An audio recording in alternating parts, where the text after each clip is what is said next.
Hello students, this is Srikanth Tadavarthi. You watching Srikanth Ideal Chemistry. In this video, we are discussing about factors affecting on rate of reaction and rate constant. Generally, the factors like nature of reactants, concentration of reactants, temperature and catalyst can influence the rate of reaction and rate constant. Now, we will discuss one by one. So, the first factor what we can discuss that is nature of reactants.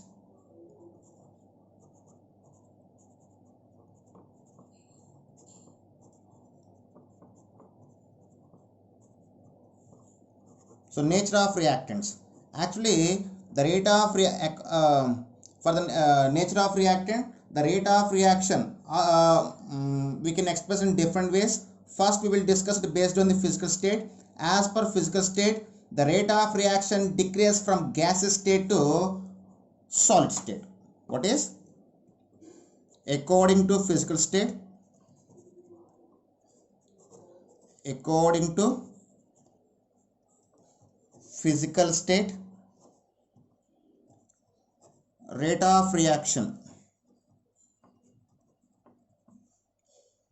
is in the order of gases. In the gaseous state, the rate of reaction is very high due to negligible intermolecular forces or attractions, then liquid, then solid state.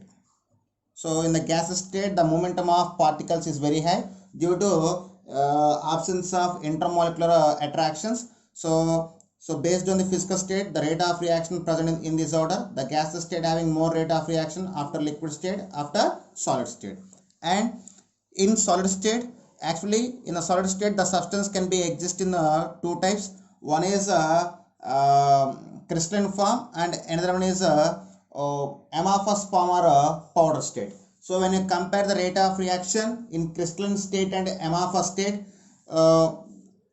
in amorphous state, the rate of reaction is very high when compared to the crystalline state. Why? Because in the rate in the amorphous state, so in the amorphous state, the substance having more surface area when compared to the crystalline state. So due to availability of more surface area in the powder state, the rate of reaction is very high in the powder state when compared to the crystalline state. So in solid state, rate of reaction is high in a powder state, is more rate of reaction than a crystalline state. So in the solid state, the powder state having more rate of reaction than crystalline state due to availability of more surface area, due to presence of more surface area, more surface area. So for your better understanding, here I just give one example. So let me take two beakers. So I just take the two beakers. In the first beaker, in both beakers, I just take the 100 ml of water. What is? In both beakers, I just take the 100 ml of water. So in both beakers, I just take the 100 ml of water. Now I take the two samples of sugars. I just take the two samples of 10 grams of sugar. But in the first beaker, I charge the sugar, powdered sugar, 10 grams of sugar. In the second beaker, I just charge the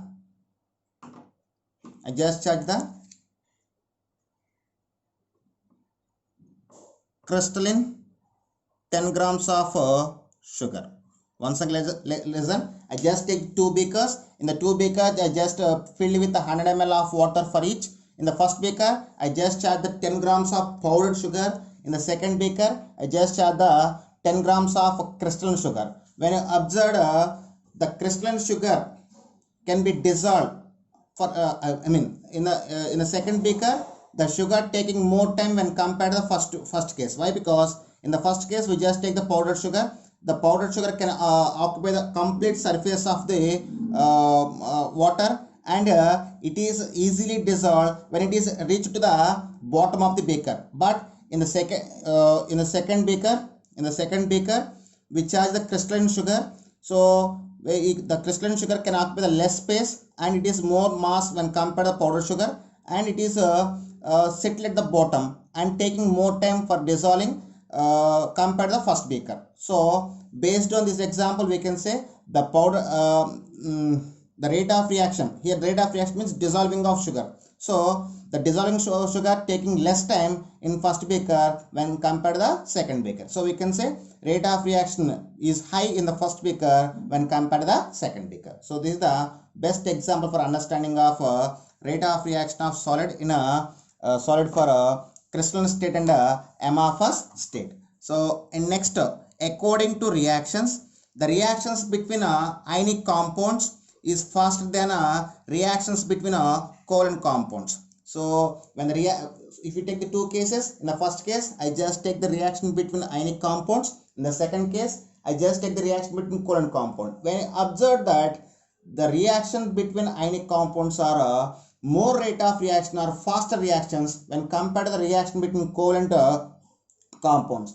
Why? Because in the ionic compound, in the ionic reactions, we don't need the break of any bonds, and we don't make any bonds. But in covalent in the reaction between covalent compounds, we need to make break the bonds, and we need to make the bonds. So that's why the reaction between covalent compounds taking more time when compared to the reaction between ionic compounds. Okay, so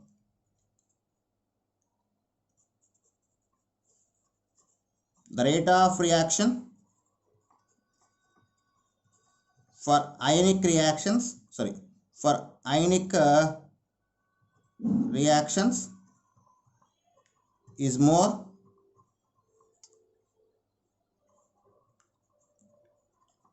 compared to covalent reactions due to absence of breaking of bonds, breaking and formation of bonds. Okay, next, so this is the comparison between ionic reactions and covalent reactions. Next we will compare the between covalent reactions and covalent reactions. Okay, if you compare any two covalent reactions, I mean if you compare the rate of reaction between two covalent reactions, which covalent reaction having involved with less number of bond breaking and less number of bond making, or less number of bond breaking and less number of formation of bonds, that is the more rate of reaction. Simply on the comparison, the covalent reaction with less number of bonds is more rate of reaction. So for our better understanding, I will give one example. First we take the covalent reaction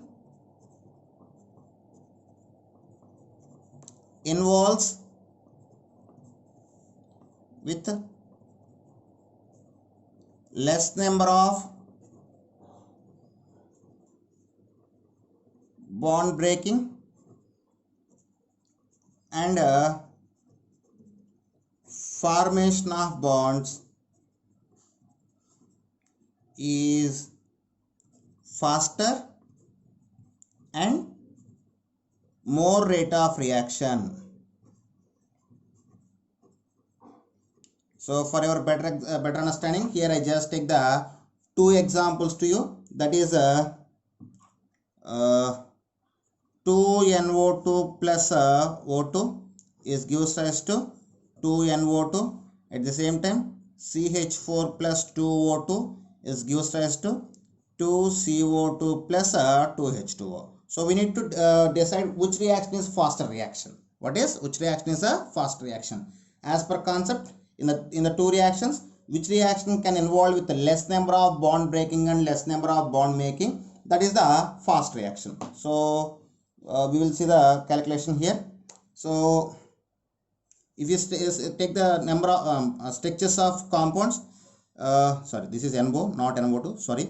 So the structure of NO like this. So the NO consists of okay, first we will take the structures.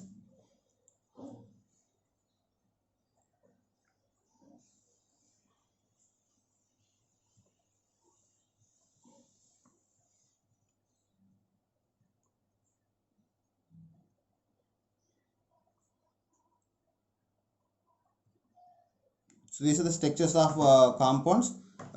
If you observe the bonds, so in the NO we have two twos are 2 into 2, one sigma bond, one pi bond is there. So total number of bonds here 2 into 2. In the oxygen 1 into 2, here 2 into 3, here 1 into 4, 2 into 4, 2 into 4 plus 2 into 2. Okay, sorry, 2 into 2 here. Sorry, 1 CO2. 1 into 4, 2 into 2. So after adding everything, so in the reactant side we don't we totally need to break the 2 2s are 4 and 1 2s are 2. So totally we need to break the 6 bonds, and here totally we need to make the 6 bonds. So number of breaking of bond 6 and number of making of bonds is 6. So in the second reaction 4 plus 4, so totally 8 bonds need to break, and 4 plus 4, totally 8 bonds need to formation. So when compared to the first reaction, second reaction, in the first reaction less number of bonds making and less number of bonds need to break. So first reaction is more faster than second reaction, or first reaction is a high rate of reaction when compared to the second reaction. So this is about the nature of reaction. Okay, students, next factor is concentration of reactants.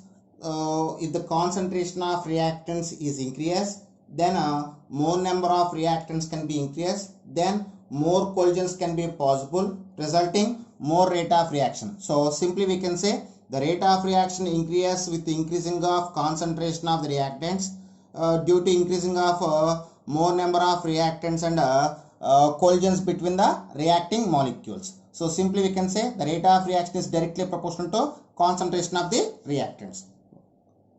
So the rate of reaction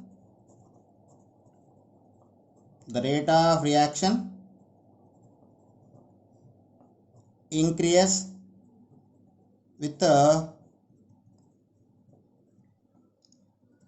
increasing of concentration of reactants due to increasing of number of reactants and collisions between reacting molecules. So simply we can say the rate of reaction is directly proportional to concentration of reactants.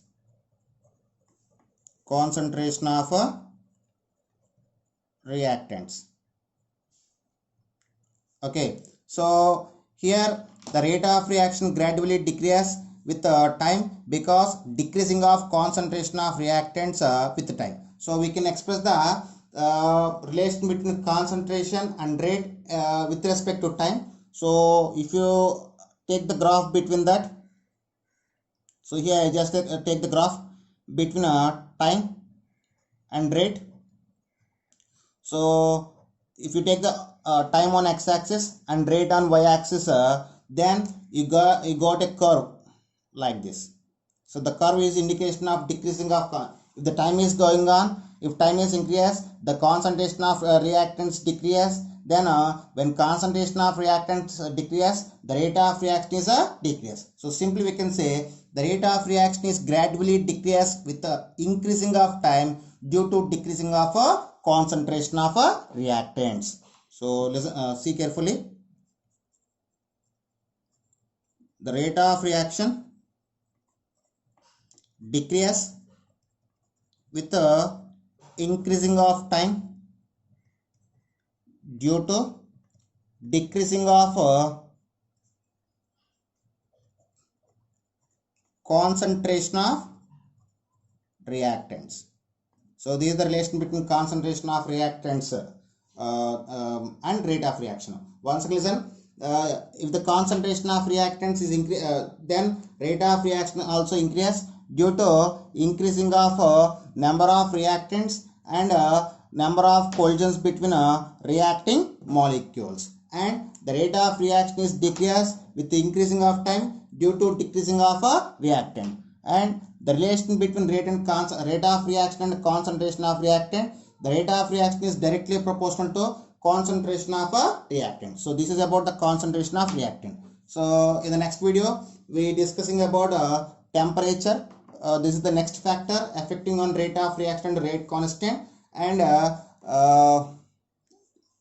that is about concentration of reactants and nature of reactants. Okay students, if you like my concept, please subscribe to my channel, please like and share my videos. Thank you.